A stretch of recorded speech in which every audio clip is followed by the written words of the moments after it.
So I reckon we do like a slow truck, because I reckon there's animals be on that side of that hill, eh? Yeah, there should be some on top here. Yeah. Okay, so we walk from here then. We just walk this way. Yeah, and then we might disappear and then go.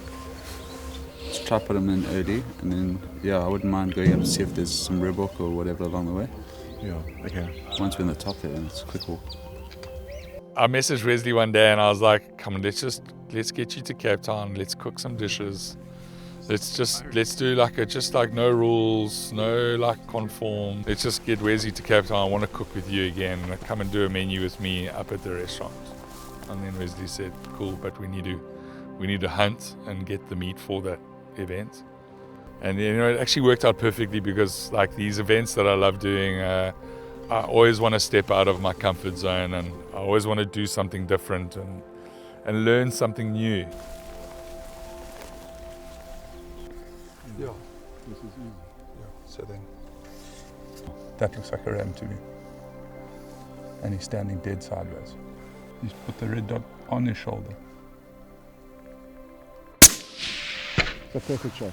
Ooh, just behind the shoulder. It's an absolutely perfect shot. Play it, buddy. Yeah. That's amazing. Good shot. That was a perfect shot. Okay?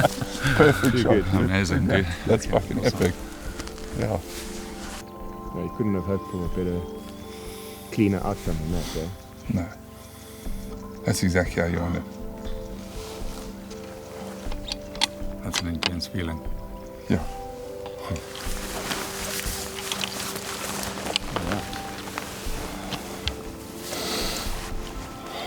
Let's take a radio.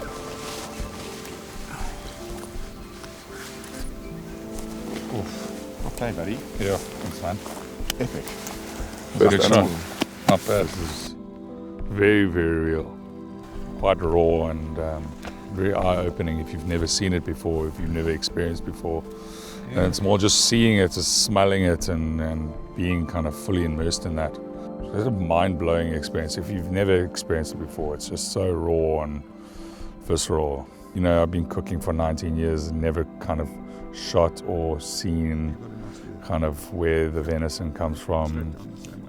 You know, the same goes for most of the animals you cook every day. Let you be blessed, brother man. Fuck. Come on, boy. Yeah. Well done, sir. That's where the quality of the meat comes out. It's so good because it's super pure, clean. Like it's just such good meat. So it's nice to go down this journey, you know, looking at Blesbok or Mountain Reerbok, and like trying to figure out like what everything tastes like and what cuts of the animal and what tastes different. Like the heart, bro, that was mind blowing for me. It's like never ever tried it, and it's like, so good. You realize these animals, they've lived a good life. Like they've lived an amazing life here. There's been no human intervention.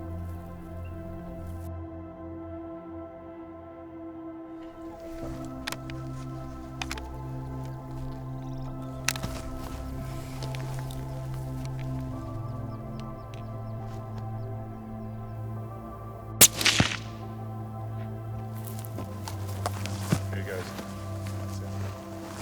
Days into days. You know, in restaurants, you get your box of venison and it's all perfect loins, and you open your packet and it's all frozen. It's probably been frozen for months, and you defrost it and away you go. You know, you never really start to think. My box of 30 loins is 15 animals, and you do 3 boxes a week. And that's the loins that you just think, you know, here you're hunting one animal and it sustain a restaurant and its menu in such an incredible way. It's so sustainable. How long does one animal take?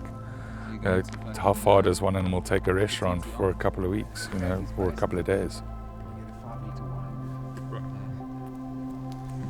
We use the entire thing, you know, that's also where, like, I had to change my restaurant mentality, because, like, you know, you put a dish on, you're like, okay, cool, this is a loin of springbok. We shot 5 animals, I've only got 10 loins. Like I said, it is a very sustainable way to look at things.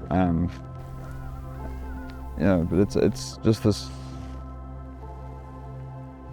has become part of our life now. This is just what we do.